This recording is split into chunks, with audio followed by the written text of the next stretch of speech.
I was sitting in the bathtub, counting my toes when the radiator broke. Water all froze, I got stuck in the ice without my clothes, naked as the eyes of a clown. I was crying ice cubes, hoping I'd croak when the sun come through the window.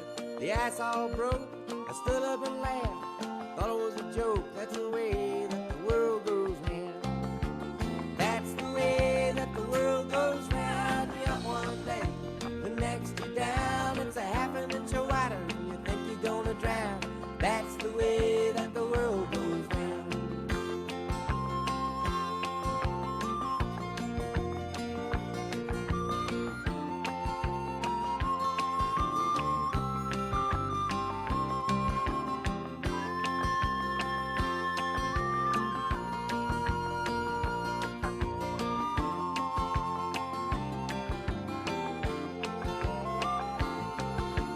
That's the way that the world goes round. You're up one day, the next you're down. It's a half an inch of water and you think you're gonna drown. That's the way that the world goes round. That's the way that the world goes round. That's the way that the world goes round.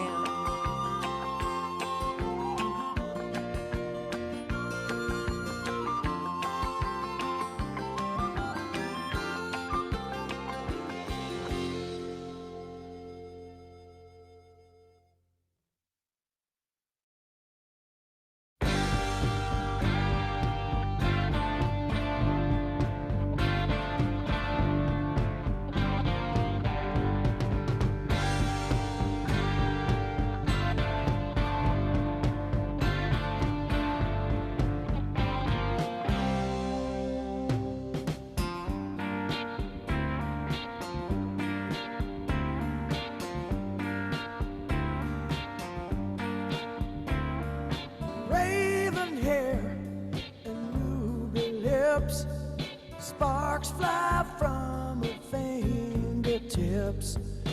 Echoed voices in the night. She's a restless spirit on an endless flight. Ooh, witchy woman, see how high she flies. Ooh, witchy woman, she got the moon in her eye.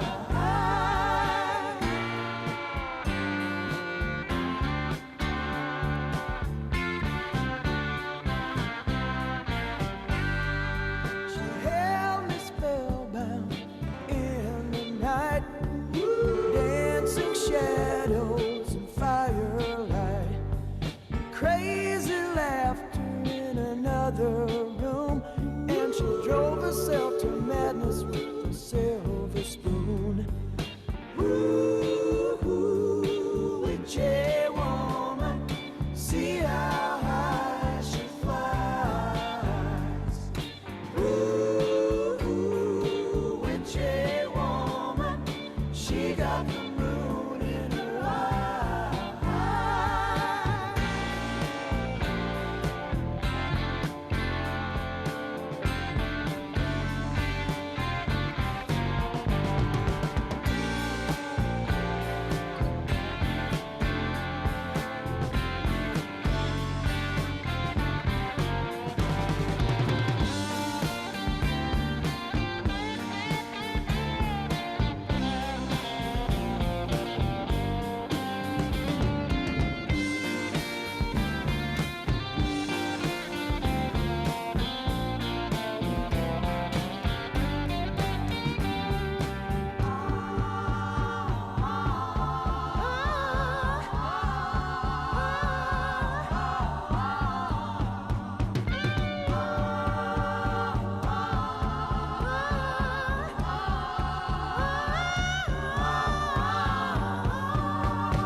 we come into this world unknown.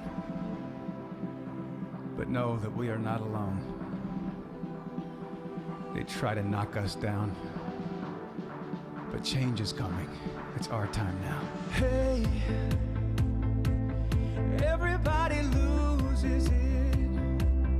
Everybody wants to throw it all away sometimes.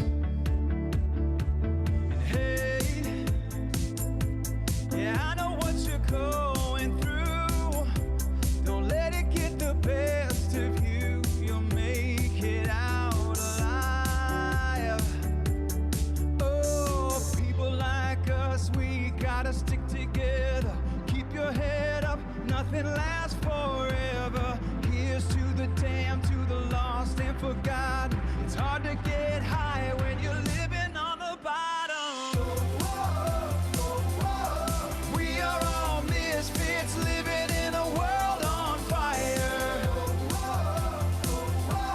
Sing it for the people like us, the people like us. Hey, this is not a funeral. It's a revolution after all. Your tears have turned into rage. Just wait. Everything will be okay. Even when you're feeling like you're going down in flames.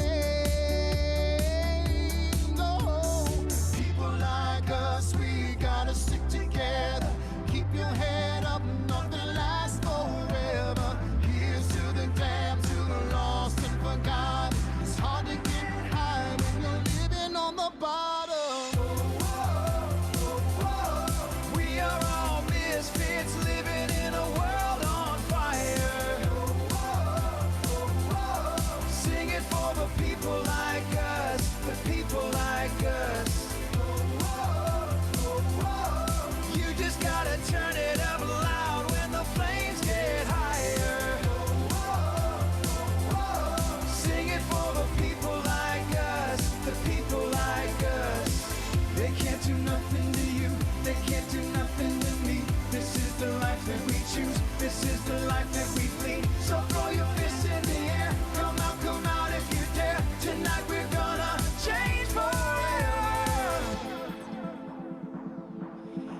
Everybody loses it. Everybody wants to throw it all away sometimes. Oh, people like us, we gotta stick together. Keep your head up, nothing lasts forever. Here's to the damned, to the lost and forgotten. It's hard to get high when you're living on the bottom. We are all misfits living in a world on fire. Sing it for the people like us, the people like us. You just gotta turn it up loud when the flames get higher. Sing it for the people like us, the people like us. We are all misfits living in a world on fire. Sing it for the people like us, the people like us. You just gotta turn it up loud when the flames get higher. Sing it for the people like us, the people like us.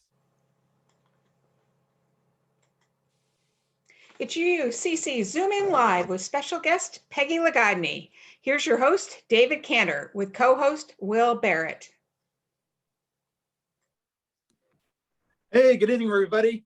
Ladies and gentlemen, please welcome our co-host, Will Barrett. Hey, Will, Hello. glad to see you here this evening. Glad to see everyone. Glad you're here tonight. So today is episode 14 of the show, Will, which means we've made it more than 6 months. Who would have thunk that, huh?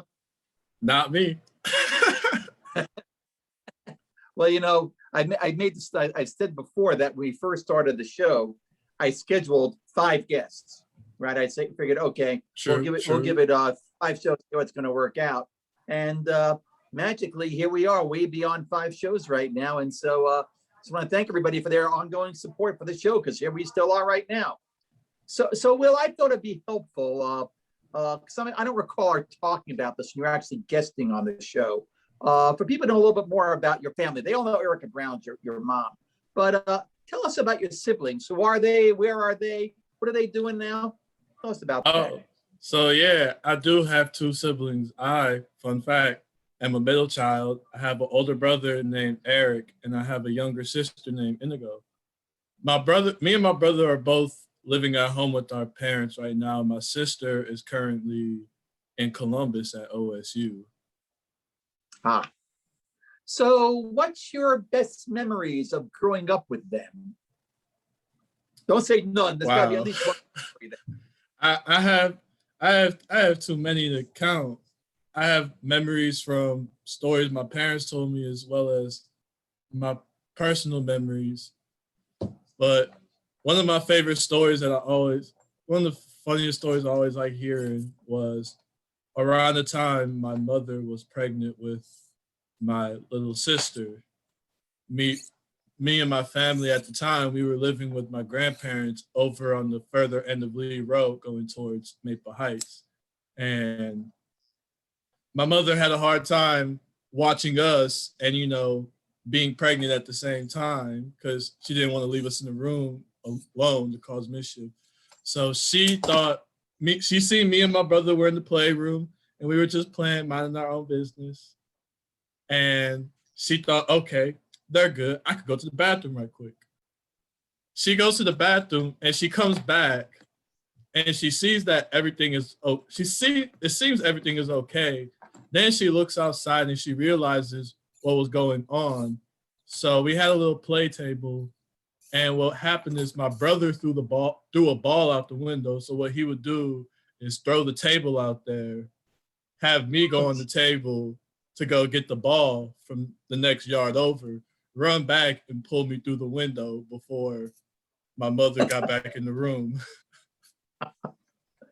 So that's your fond memory, huh? So if I was going Yes. to tell one story, my fun story would be, so my eldest sister, Corinne, may she rest in peace. She passed away a bunch of years ago. She was 9 years older than me. And the story she always liked to tell about how she was the put upon older sister was around the time when she was 10 and I was like 1 or whatever. And she was changing my diaper and she didn't cover the right part of my body and she got a golden shower. And she would tell that story forever. Hey, Will, if she was here right now, she would tell that story now as well. Well, we were very, very close to each other very much, but she spent her whole life trying to make me never live that one down. Couldn't control it then. Now I'm getting older. Trouble now too, but never mind. If I was in her shoes, I wouldn't let you live it down either. Hey, quick reminder, everybody. If you haven't already done so, please use the chat function at the bottom of your Zoom screen to announce yourself. Make sure you send it to everybody and not just the panelists. Your fellow congregants want to know that you are here. And if this is your first time with us, thank you for coming to the show. And if you've been here before, thank you for coming back. And we hope you're having a good time and you make this a part of your routine. And if you're enjoying yourself, please invite more people. Please invite more of your UUCC friends, especially for David. He gets lonely sometimes. And another reminder, if you missed the past show and want to see it, all the episodes are available on the UUCT YouTube channel. But not all of them, because, David didn't check copyright laws, so he has to clear some things up with the music before some of the episodes were posted. But all the other episodes are available on the YouTube channel. Yeah, but just to clarify, virtually no episode is available in North Korea, Syria, Iraq, or Cuba, because they don't like our theme song. So there you go. So we want to thank all of you who responded to our viewership survey. We received a whole bunch of responses. In summary, you like the show a lot.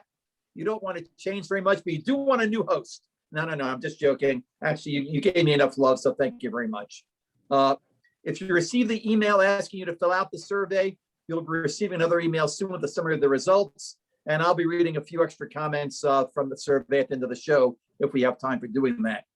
So as I mentioned last show, there's another UUCC virtual game night coming up on March 20th. And Allison Bastian was one of the organizers for that event, is here to share a few more details with us. Allison, the floor is yours. Or maybe the floor isn't hers. It's her choice, really. Hi. Allison, I wasn't prepared. I was you weren't prepared. sorry. I didn't So, think. I you don't remember forgot that you were gonna. I forgot that you were gonna ask me to do. Totally forgot. Sorry. Yeah, totally forgot about, and I Sorry, like but I don't can know that. tell you. I can tell you how You much can't fun. say something. Yes, Yeah. I'll tell you how Okay. much fun our second game night is going to be. It's March 20th from 7 till 9, and we are going to play some familiar games, and we're going to teach you a new one that's super fun, and I hope you'll all join us and tell your friends to come along. The more the merrier. We'll have some of the same room hosts who you know. My daughter Claudia is involved, and yeah, it'll be really great. I'm looking forward to it. Thank you, Allison. So as a You're reminder, welcome. you'll get. I'm glad you actually remember how to unmute yourself. Really, I I'm glad that you. always. Shots So, fired. Thanks. So okay, so truth and advertising. We only talked about this like 14 times, but never mind. No, we talked anyway. about it once. Okay, Al. Once 14, same thing. Anyway, everybody, if you were at the first game night, you know how much fun that was. Second one will be even more fun since we know what we're doing a little bit more now. So hopefully you'll join us on March 20th. Yeah, no need to sign up in advance. You'll get a Zoom link a couple of days, a day or two before to attend, and hopefully you'll show up with us and play with us on March the 20th. So as you know, we've established the Jack Ullman comedy moment. We hear some jokes from Jack. As many of you know, Jack is coming to us these days. So it's winter home in Florida, where he's soaking up the sun and swimming every day. Everybody, please welcome Jack Ullman. Jack, what do you got for us tonight? Hiya, David and Will. Good to be with you again, coming to you from sunny Florida. David asked me earlier this week if I was chasing women here in Florida. The truth is, you don't chase women in Florida. Most of them are on walkers. My story tonight is part true and part fun fiction. I went to a luncheon for guidance counselors in the spring several years ago, and I noticed a former student of mine, Jim Sellers, now all grown up, and a guidance counselor. He explained that he'd just been hired to counsel in Middlefield at the high school. I said, that must be an easy job working with all those church-based Amish kids. Oh no, he said, the Amish youth have problems with drugs, alcohol, as they explore their youth before committing to an Amish life. He said, in fact, that he was working with a young Amish girl who had bizarre sexual fantasies. He couldn't give me any details, but he said that the dreams involved about a dozen Mennonites. Well, that's it for Jack's jokes. Back to you, David and Will. Thank you, Jack. So our special guest tonight is Peggy Lagodny, who many of you know as one of our worship associates. Her spiritual journey should be of interest to many of us. There's a whole lot more to Peggy than just that, of course. She spent years on the financial instruments trading floor, wrestling with her mostly male counterparts, is deadly with a needlepoint needle. I mean, she's really good. She hasn't killed anybody, at least not that she's owned up to, and has said that power tools are her vice. I don't know if that makes her family happy or very afraid. They have to ask her husband that. Anyway, she's a real Renaissance woman, and she's our special guest tonight. So ladies and gentlemen, please give it up for Peggy Lagodny.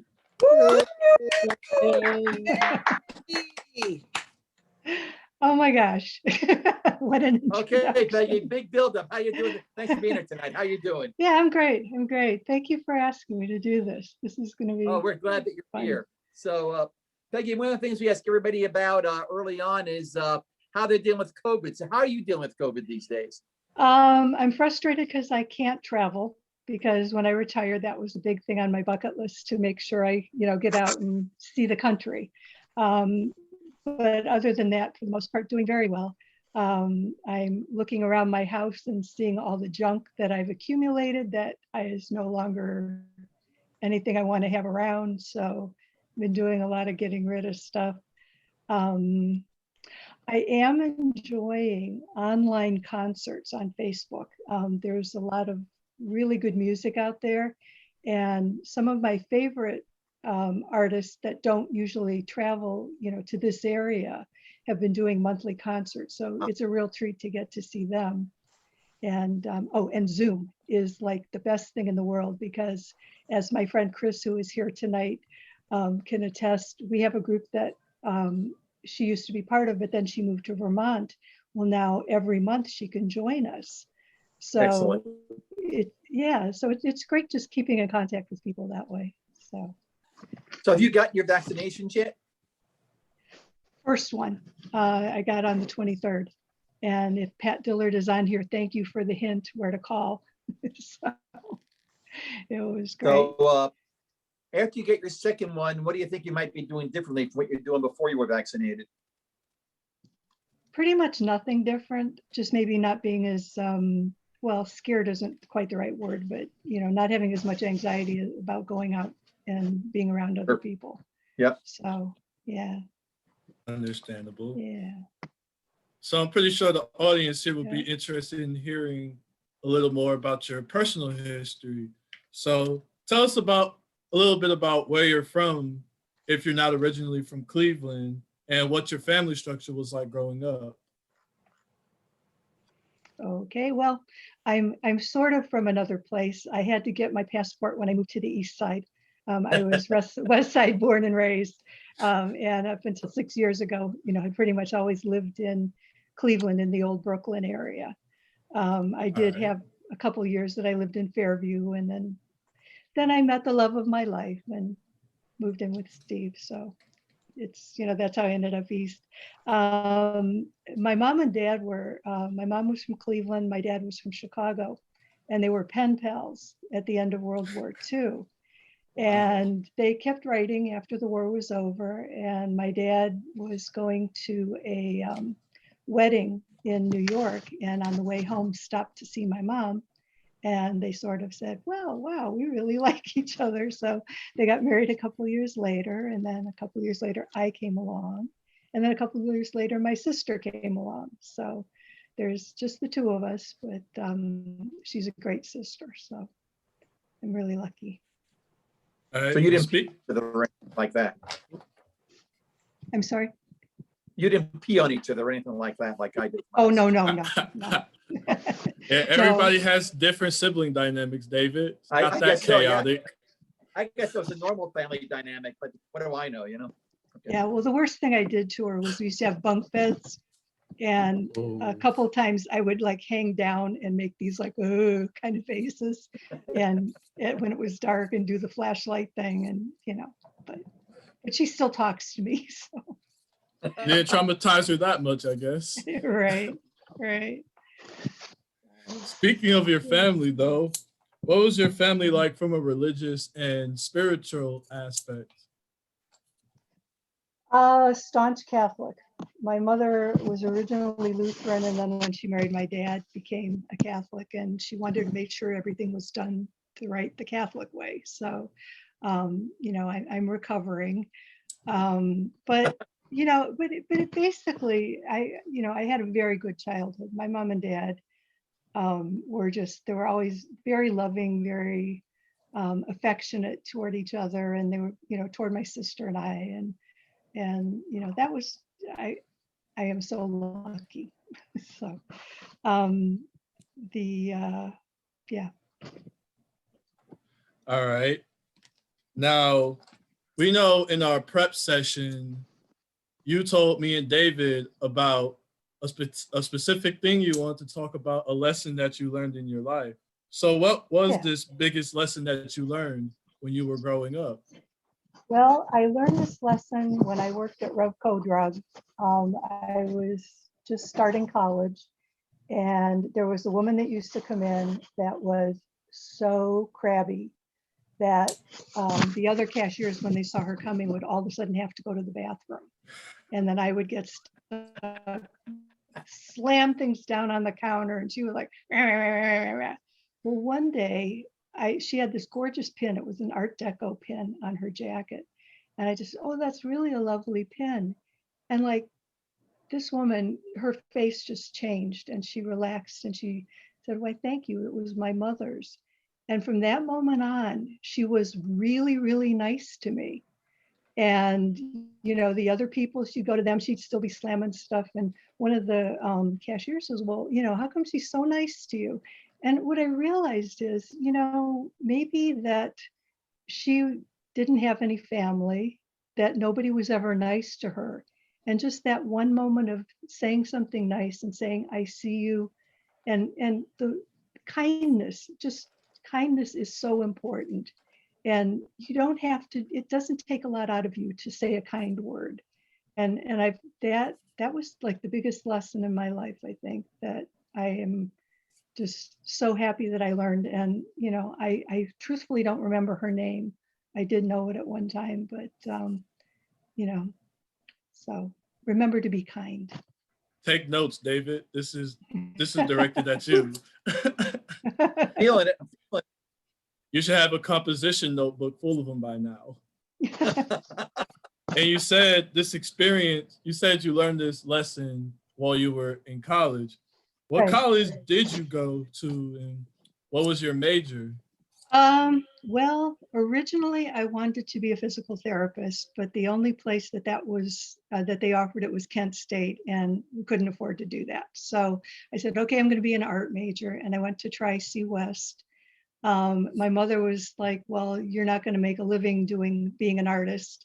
So she taught me into social work program at Cleveland State, which my heart wasn't in and I never finished. So, you know, I always sort of held that someday I was going to finish college and then, you know, go off for another career. Well, I just realized a couple of years ago, you know, retirement's around the corner.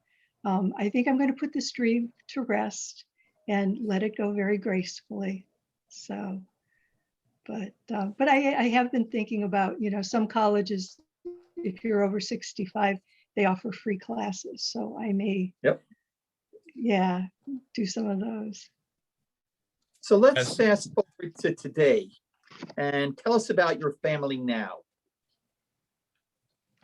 My family now is, I have 2 kids. I have a son, Mike, who's 34, and my daughter, Maya, who's 32, and a brand new baby granddaughter who is 2 months old today. My daughter had her at the beginning of January. Yeah. And I, of course, am living with my beloved Steve Dell. We met about 13 years ago, and it's been wonderful. Well, tell us that story. How did you meet Steve? Okay, we have a Yenta, Amy Collins. She kept telling me about this guy. She said, "Oh, I think you'd really get along with him. I think you'd really like him. He's got this really strange sense of humor, just the kind that you like. And, you know, and he's a really wonderful guy." And then she kept telling him about, you know, me. And she was doing wine tastings at the time. So she invited both of us and we kind of hit it off and started going out a couple of weeks later, and the rest is history. So it was just magic. It was. Well, you know what? I was trying to think of, you know, like I had some really nasty people I went out with over the years. And I think the thing is his mom, like my mom and dad, they're very affectionate toward each other. They're very loving. So he had a good role model. And, you know, so he knows how to be nice to people. He knows how to treat people. And, you know, I think that's just so important. Because I remember somebody telling me, you know, if you're going to marry someone, look at your partner's parents to see how you're going to end up. And it's like, I'm in heaven. His mom and dad are great. So that's a great story.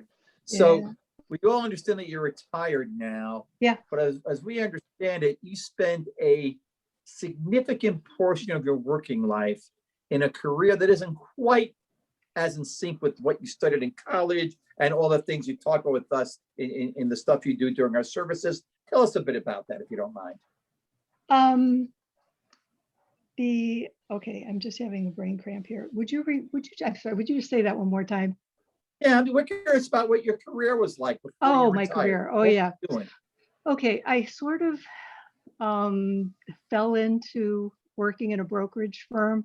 I was working at the same drugstore I talked about, and we got a new manager, and he would never put people on a schedule saying, you have to do this, this is your job, this is your job, which meant that I was on the cash register while everybody else was in the back drinking coffee and reading magazines. So I was really mad one day, seriously. And this woman I knew came in and I said, you know, Donna, if I had another job, I'd be out of here so fast. So 2 weeks later, she said, well, we have an opening for a switchboard operator at the brokerage firm I work in. And, you know, would you be interested? And I said, yeah, sure. So I got the job, and it was one of those old, you know, ones with plugs. And it was fun working on that. And You're dating I went back yourself, and worked in the operations department. I know. I'm 21 again. But, you know, then I went out on the sales floor and I worked as a sales assistant, which is what I did for pretty much the rest of my working life. And, you know, I find it kind of like one of those great cosmic joke things, because I have journals from high school, and my 16-year-old self, I was just reading this not too long ago. I will never work for the establishment, you know, so who's in the belly of the corporate beast, right? So, you know, it kept a roof over my head, and it allowed me to retire gracefully and not have to worry. So, yeah, Fair that was enough. good. So let's shift gears now and go to the Colbert lightning round.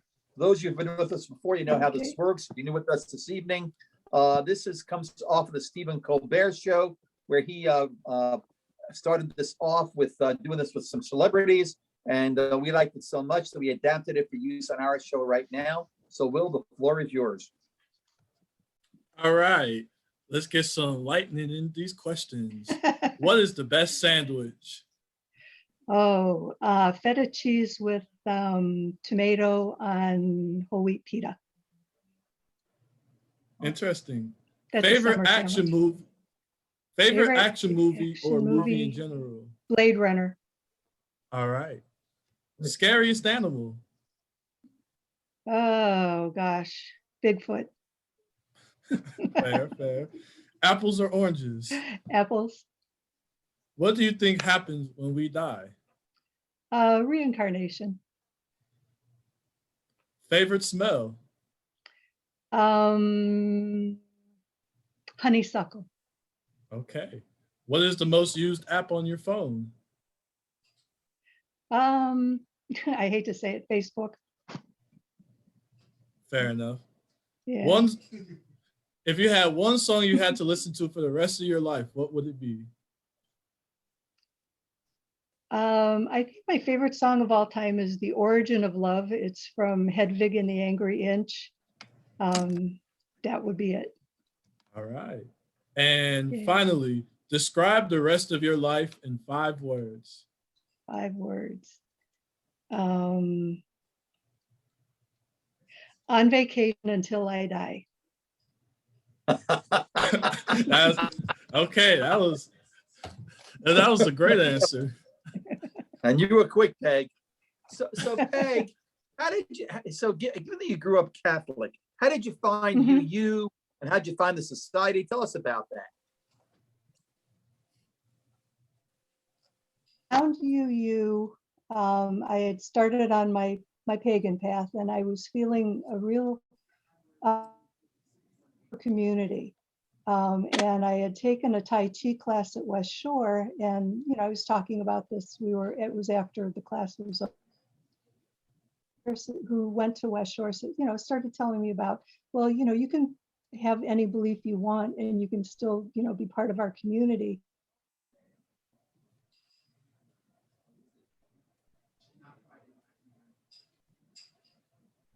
Peg, we lost you. I was gonna say, seems like some technical difficulties are currently happening. So, Will, how's your day going? Spectacular. My whole thing, yeah, my whole thing just went out. But anyway, so, Brian had said, come on, come to church. So I did, and it was a perfect fit. It just felt so home, as much at home. And as far as the society, well, I knew people in particular, and there was a bunch of other people that went to the society. And over the years, I'd been there for weddings and, different events and concerts. And then when I started going out with Steve, he said, well, do you want to come with me? And I said, yeah, okay. So that was, how I started going there. So what is it about UUCC that keeps you coming back for more? Community and the people. So I just really, I like the way it feels when I walk in the door. Something just goes, and So tell us a little bit more about your spiritual journey. I mean, so basically you said, oh, when I became a pagan, blew. So how'd you get from Catholicism to being a pagan, and how that fit into being a UU? Talk to us about that a little bit. Well, I like to think that I was a pagan from day one, from the day I was born. I got in trouble in 3rd grade when I told Sister Marlene, well, gee, if Jesus's dad is God, isn't Mary the goddess? And I had never heard that from my parents. That's a good question. Yeah. That's a legitimately good question. Like I've always been drawn. Yeah. And, I've always been drawn to, I guess, what you would call the sacred feminine. As part of the Catholic liturgy, May is Mary's month. And we always used to do, it was Mary, and there was flowers around her. And we always had a little blue candle, a votive candle burning. And it always felt right. But, this is the tip of the iceberg. There's more somewhere. And high school, I worked at the downtown library for a while, and I found a couple books, so there was like the Modern Witch's Spell book, which was like, yeah. All right. Because I had read a book of fiction. Yeah. Goddess with a capital G, was mentioned a couple times. So it's like, okay, I know there's something out there. In the early 80s, I found Starhawk, her book Dreaming in the Dark, and that was the catapult. The concept of power and how power from within is the important one.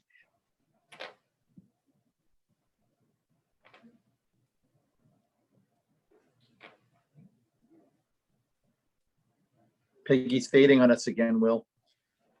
Oh, Lord. So she was right in the middle of her journey, and her journey got sidelined a bit. So, so I remember, while Peggy's finding way back. It keeps cutting out. Okay. Yeah. But anyway, then after that, thanks to my friend Tamara, I discovered Witch Camp. And Witch Camp is a retreat every summer, put on by a group called Reclaiming, which is part of the group Starhawk belongs to. So it's, that was always quantum leap stuff. And there was a lot of things, like energy work, finding intuition, really working with that. So that's kind of got me to where I am today. Peg, I remember you doing an entire 3-hour class at the coming of age group a couple of years ago. We were going through some of those pagan rituals, quote unquote, and everybody paying really close attention. I remember you did stuff with stones and stuff, and I still carry that piece of stone that you gave me in my jacket pocket. It's with me all the time. It says happiness on it, and every time I touch that stone, I feel a little bit better. Yeah. Good. Yeah, I find like, and I wish somebody would have told me this when I was in my teens, that always trust your first instincts on things. You know, that gut instinct, like if your stomach clenches at something, don't do it. Or, because there's something in you that will always steer you the right way if you listen. So that's like one of the big things that my past taught me. You hear that, Will? Pay attention. Hey, I'm not the one that needs to pay attention.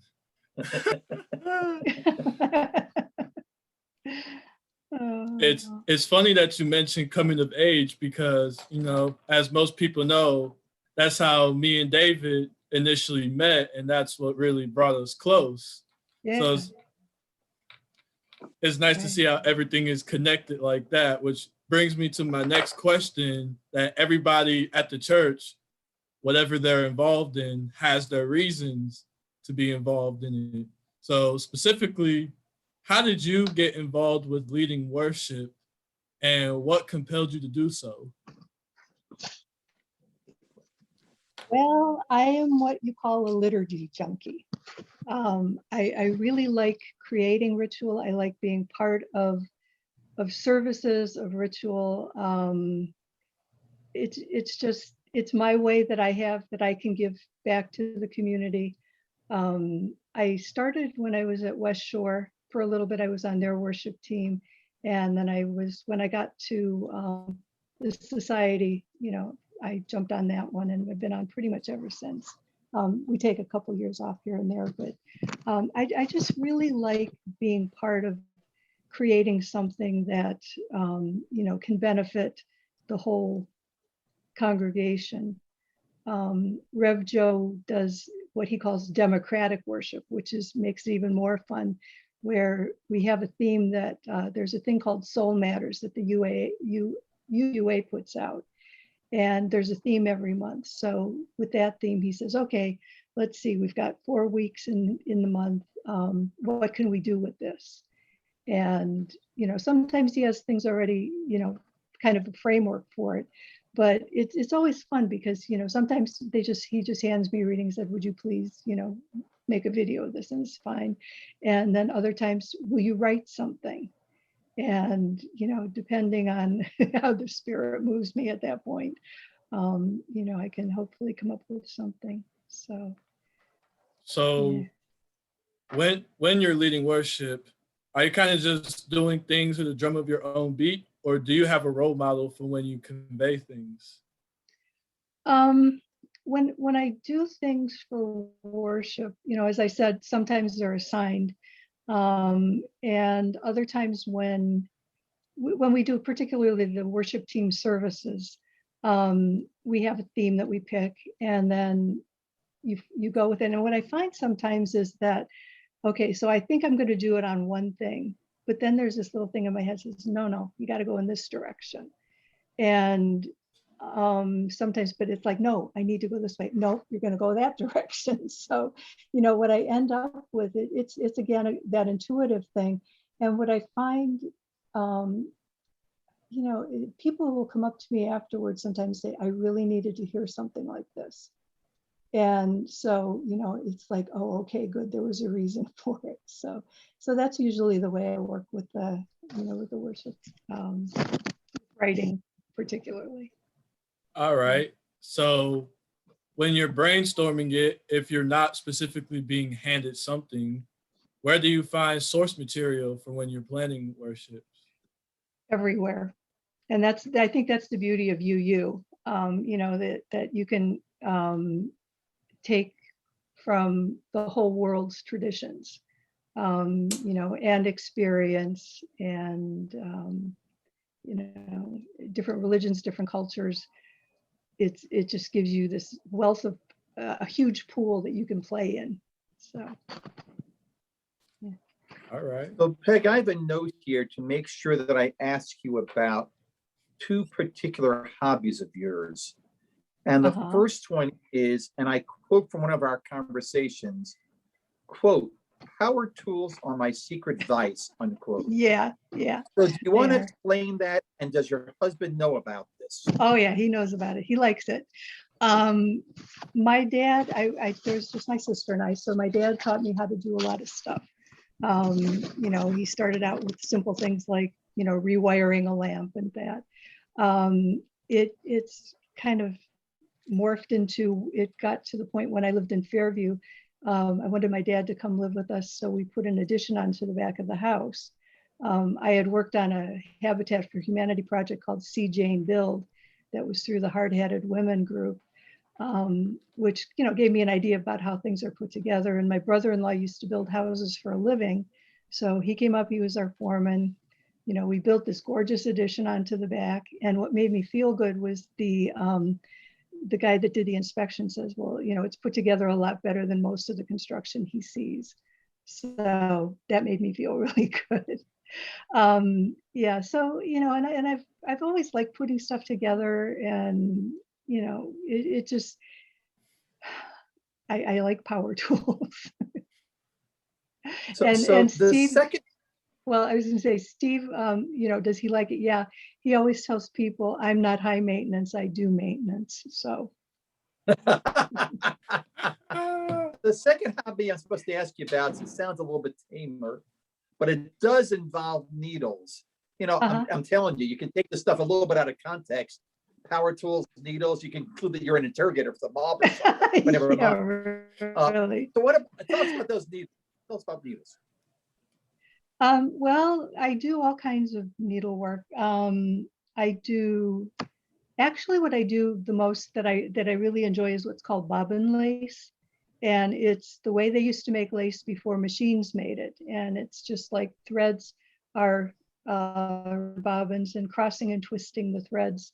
You can end up with, this is a type of lace called Slovenian lace, or Idria lace. It's from Slovenia. And this is my little beautiful goddess. So, wow. I do stuff like that. I do crochet, and actually this behind me I made. And grandchildren are a good incentive to finish things, because this I started in 1985 when I was pregnant with my son. I finished the top when I was pregnant with him. Then when I was pregnant with my daughter, a couple of years later, the underside got done, and then I started hand quilting it. Then it got put away in a box in the attic. It did survive a house fire. So, it was meant to be. Yeah, and then I took it to a woman in Middlefield who finished up the hand quilting part. And then a couple weeks ago, I did the edging. And so my new granddaughter is going to have a brand new quilt. So Perfect. It's only how many years in the making, but it's done. So It's like fine wine, better with age, right? absolutely. So Peg, here's our last question for you. And it's a standard one we ask all our guests as well. If you could have one superpower, what would it be? Oh, I would become like Hermione in Harry Potter. I would be a time turner. And I know that was a little thing she had, but see, this way I could like spend the morning working on the deck in the back, and then I could turn the time, and then I could maybe work on my crochet for a while, and then I could turn the time, and then I can go take a nap. And then no time will have passed. It will be the same thing all over again. Because being retired, the thing that drives me the craziest is there's so many things I want to do, and I really have a hard time just picking one. So that's what I would do. Well, as it happens, you share a superpower desire with our co-host this evening, who has said multiple times that basically, time just goes the wrong way for him. But so there you go. So you and he share that in common.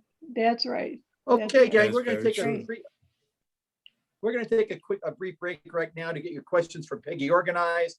If you have a question to ask, please use the Q&A button at the bottom of your Zoom screen and ask it. Do not use the chat button, please. We don't go there.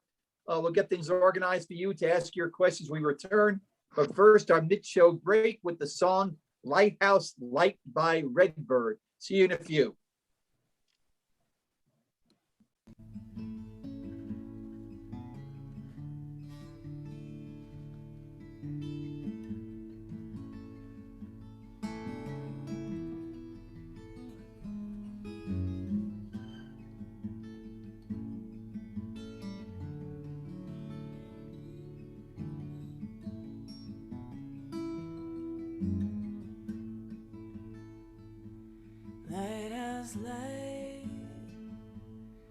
keep on shining. Keep those ships from your shores. Lighthouse light, keep on shining. Shine on the one that I adore. There's a ferry boat coming across the cold gray sea. There's a ferry boat coming. It's bringing my love home to me. There is light in the distance. It's coming in from the west. There is light in the distance. Thinking of the one that I love best.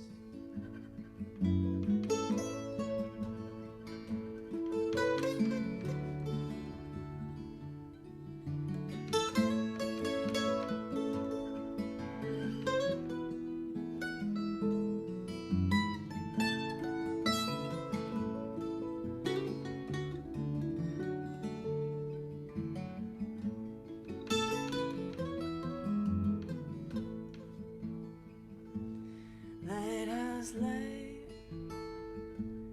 keep on shining, and keep those ships from your shores. Lighthouse light, keep on shining, shine on the one that I adore.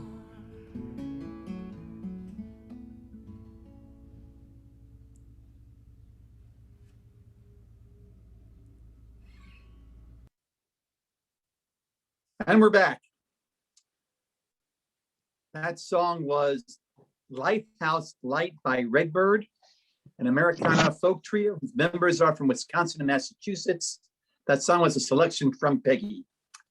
And speaking of Peggy, are you ready to take a couple of questions from the audience? Sure, sure. Our first question is from Mary Schatzman. Mary, you have a question for Peggy.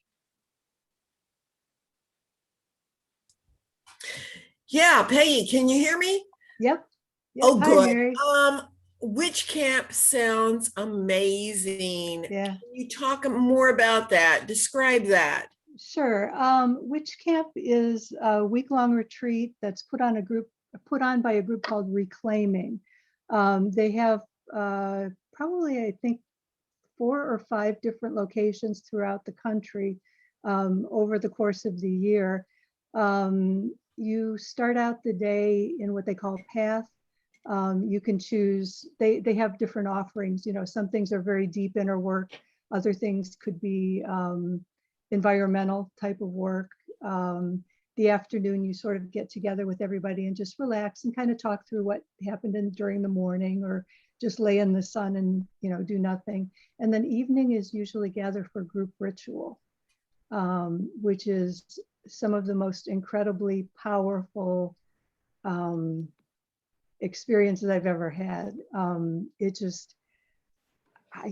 It's hard to describe. I mean, you really can't put the experience into words, but the hardest part about witch camp is when you have to leave, because you're so used to being, it's held in a place in West Virginia that's like in the back of enfolded in these hills. And it's, you know, so you're actually in a very magical kind of away from the world place. And then, you know, going back out into the world can be a little bit rough sometimes. But really, if anybody, you know, if you look, I think it's reclaiming.org and click on the link for Witch Camp, they've got a whole website. So, yeah. Mary Ellen McNulty, you have a question for Peg. Please ask just one. Oh, okay. I have 2, but I'll just do one. So my question my first question, maybe it'll let me come back, is why do you think it is so confusing for people to understand that women can use both power tools and do needlework? Because I do. And I think they're both creative processes. They So I definitely do are. not I don't understand why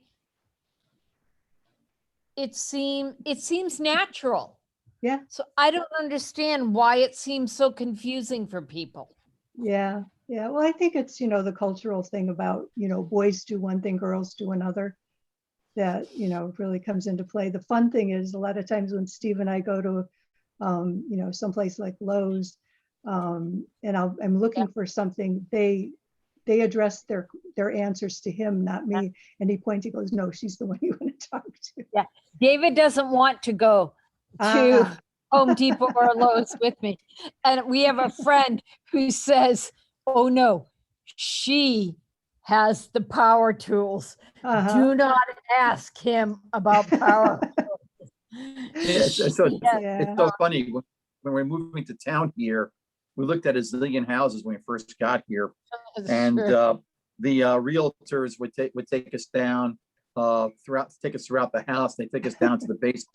And then when we got to the workroom, they'd always look to me and say, yeah, and here's your workbench, what have you. And I'd always say, no. You want to talk to her about this stuff? I only have one tool and it's called the telephone, so. Exactly. That's great. But it's interesting. I think it's it's very weird. Okay. Yeah. That's my question. Thanks, Mary Ellen. We might have a chance to come back to you. We'll see. Lori Albright, you're up with Peg. You have a question for her. I do. Hi, Peggy. Hi. How are you, Lori? It's so good to hear your voice. Oh my gosh. Yeah. I was impressed with your life's lesson about being kind, and you certainly live that stated value from my experience. And there's another that that you have shared with me that I found powerful as well. And it was using the word ouch in certain situations. Oh, yeah. Yeah. And I wonder if you would talk about that a little bit, like how did that occur to you in the first place, and where was it helpful? Well, I wish I could take credit for it, but it was part of something they did at work. It was like a sensitivity training. Of course, the guys were making, their usual comments, but when somebody makes a comment that is hurtful, that is racist, that is just sexist, whatever, saying the word ouch is kind of an easy way to say, hey, by the way, you just messed up with that, instead of calling them an idiot. Saying ouch sort of gives them a signal that, maybe you need to rethink what you just said. So and there were a lot of ouches that would fly around where I worked. So great, thank you. Thank you. Chris, you're on the line with Peggy. You have a question for her. Yes. Hi, Peggy. Hey, great Chris. to see you. Yeah, thank you. Thanks, David. Thanks, Will. I'm hearing so much, COVID's gone on for so long, and now the conversation that I'm receiving emails and podcasts on resiliency. Now we're in the stage of, hey, this is real. This is not going away soon. There's improvements, but all about resiliency. And I wondered if you had a kind of just a brief exercise that we could do just for that grounding, or like, it seems like the stress level is so high right now in the whole world. Of course it is. It's not seems like it. Do we have a brief breathing ritual, or just something we can say to ourselves to calm ourselves down and ground? Yeah. Well, I think, what I find when I get really stressed is when I'm like doing too much on social media. So I'm putting like out into the world. And I think what helps me to kind of balance that is just pull myself back in and just breathe, be very aware, do like a body thing where I start, okay, I feel my forehead, it's kind of tight. So I take a deep breath and sort of let that relax. And it's like my jaw is clenched, take a deep breath, do that, and just work my way down to my toes. And just bring yourself back to yourself. The world's out there, it's going to still be out there, but you really need to be present in your body. That's what kind of keeps me balanced. So, and you can always tell when I'm unbalanced because it's like, but it does help. Thanks, Chris. Hey, Mary Ellen, you get a second question. Do you have a second question you want to ask Peggy? I do. Hi, Peggy. Hi. Hey. What sort of training did you have to go through to become a worship associate? Amy Collins has a program that we basically, she'll put out a call for people who want to come and be a worship associate. It just basically is a retreat that we do. It's usually a Saturday. And she just goes over, there's a manual of which we've had to rewrite since we moved over here, because the wonderful thing I love is that, at the society, because we were smaller, the worship associates had a longer to-do list, yeah. And now that we're one bigger congregation, there are people that take care of a lot of the little stuff, which is really nice. It's just basically, you kind of learn as you go too. You get the basics at the retreat, like this is the what you need to do before the service starts, make sure this is in place, make sure that's in place. And after, like dumping the water out of the stones from joys and concerns. That's basically the limit of it. So, and by the way, if anybody feels so moved, definitely would be welcome. If when they come around, probably should be coming within the next couple months, asking if people would like to be on the worship team.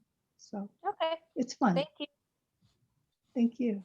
So Peggy, here's a bonus question to ask you. It's two parts to it. I want you to fill in the blanks. Okay. If there's one thing I really wish that UUCC would retain, it would be blank. Always the sense of welcoming community. That should always be, a focus, and it's I think something that's is pretty natural. It happens pretty naturally, and I just although I've been to other places where you just kind of stand in the corner with your little cup and at a coffee hour, but I love the openness in the community that we have. So on the flip side of the coin, if there's one thing I wish we would consider modifying at UUCC, it would be the sound system in the sanctuary. That because we've had people say that they can't hear Rev Joe and but then we had those services down in Fellowship Hall. Everybody said, "Oh wow, we could really hear," and it was good. It was good. So I think that's the only thing I really think needs to have stuff done. So. That sound system is pretty old, to be fair. Yeah, the acoustics aren't very good up there, so that needs to be worked with. One last question for you from Nancy King Smith. Nancy, you're on with Peggy. Hey, Nancy. Nancy, are you there? I'm trying to unmute. My usual didn't work. You put up a separate button for me. Anyway, hi, Peggy. You've said you love to travel, and I want to know both where you're dreaming of going, but also I know you've done some solo travel. So tell us about that. Yeah. 2 weeks after I retired, I rented an SUV and took off cross country, and I was gone not quite 6 weeks, but close. It was really great because I got to see family that I hadn't seen in 40 years. So I went kind of across the top of the US. I went to Chicago, saw family there, Boise, Idaho, and then I've got other family in Fort Bragg, California. And then I dropped down through California, and I was really pulled to the desert because I'd really never seen the desert other than on TV. And, you know, working in the brokerage business, and I mean, philosophically, the people I work with, they were on the opposite ends of the spectrum politically. It was very ivory tower. And I just really felt the need to just detox from that. So and sure enough, the desert was the perfect place. There was a book I had read by Charles DeLint. He writes what he calls urban fantasy, and it's not the werewolf stuff. This is more based on different, like the Celtic myths and legends. You know, he puts these people in, but anyway. So he was talking in one book about cholla cactus, what they call little mysteries. And little mysteries sort of, you know, when you're not looking, they move, sort of thing. And the place that I had landed, there was all this beautiful cholla, and at 3 o'clock, I called it the 3 o'clock light show, because the light would hit it at the right angle and they would just glow because the sunlight would be hitting the spines. You know, so it just like, I burned into my brain. It was just one of the most beautiful places I've ever been. And, you know, the whole trip, of course, was solo. Do more solo travel. I did go down last March to see my sister in Florida, which was fun because, again, I got to see people along the way that I haven't seen for a long time. I told Steve that the road trip that I took in 2018 was my reconnaissance trip. So now I know where I want to go back and spend more time. And I also know that I never want to drive through northern Texas again. Because the, oh my God, the freeway that I was on, it was like they had taken gravel and sprayed it with tar. And you know that rumbly noise it makes? Do that for 350 miles. Yep. I was like, ah, you know, I almost, yeah. So yeah, I would like to just see more. I really want to see the country. That trip you just described, you know, Mariel and I said after we're like our pets when we get our shots, we're inclined to just get in the car and hit the road as well. Let's see how that works itself out. So Peggy, thanks for spending the time with us this evening with all those chatting there. Thank you. Gang, I'm gonna have to hold the notes that you shared with me from the survey for our next show because we're running out of time here. But if you do have comments, Carol, can you put up this email address, please? If you have comments or questions that you want to share with us for future shows, please send them to Zoomin, ZOOMIN at uucleveland.org. Anything you want us to talk about, anything you have questions or comments about, love to hear those. We'd love to hear about some of your trips and places that you've gone to or places you're aspiring to go to after you have a chance to travel some more as well. Peggy, thanks so much for being our special guest tonight. Thank you. Will, how about our next show? What's up next time? All right. So our next show is going to be Monday, March 22nd, with our special guest, who is currently in the audience, Lori Albright. Lori is one of our UU icons who's been an ongoing leader of our congregation in its operations and justice activities. If it's been important to UUCC or its predecessors, First U in recent decades, Lori has been involved in it and has probably been the head of the pack. That is very true. She currently co-chairs our ministry church task force and is one of the leaders in our involvement with the greater Cleveland congregations. We should all know that this barely scratches the surface of Lori's involvement, right? Like, come on. Oh, and David wants me to say this. He wrote this in the script for me to say that Lori is one of his role models. We're going to have an awful lot to discuss on the next episode of UUCC Zoom In Live. And shout out to David for picking good role models. Thanks, Will. So we're almost at a show, gang. So let's give a major league round of applause to Carol Gay, our producer. As I say, Joe, Yay! I do the easy stuff. Carol can make sure that things actually happen. So thank you, Carol. And as a reminder, if you'd like to catch up with your fellow congregants after the show, just stay right here for a chance to chat with your fellow UUs. Carol will get you squared away following our wrap-up music. Speaking of which, we're going to leave you tonight with The Groove Line by Heatwave. You might think this is one of those esoteric songs, but I guarantee you, stick around. You'll be seat dancing in a minute. And we'll look forward to seeing you in 2 weeks for the next episode of UUCC Zooming Live. Peggy and Will, say good night, everybody. Good night. Thank you. Good night. Bye, everybody.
Roxana.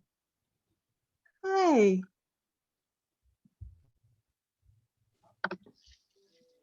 Oh, hold on one second. Hey, Tamara. Hey. It was so great to hear. Hi, Tamara.